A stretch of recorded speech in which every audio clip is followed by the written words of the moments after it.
আসসালামু আলাইকুম। অনেকদিন পরে ভিডিও নিয়ে আসলাম।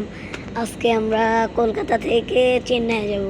এই যে আমাদের প্লেন দাঁড়ায় আছে, আমি আরো ভালো করে দিচ্ছি। এই যে ওই দেখ কতগুলো প্লেন। এই যে আমার এয়ারপোর্টে আমি করি নাই, ঘুরাই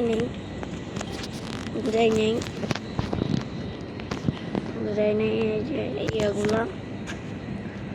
আর এখানে প্লেনটা, ওই যে প্লেন, অনেক বড় প্লেনটা, এই দেখেন।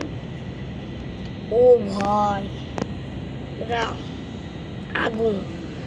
এখন বাজে কয়টা দেখি, 4:15।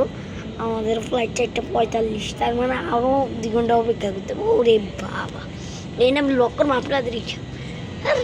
না করবো না, ঠিক আছে। ব্লগটা এমন শেষ করি, আবার পরের ব্লগে আসতে পারি যখন আমরা বিমান থেকে নামবো। মানে কি কই, মানে বিমান থেকে নামবো।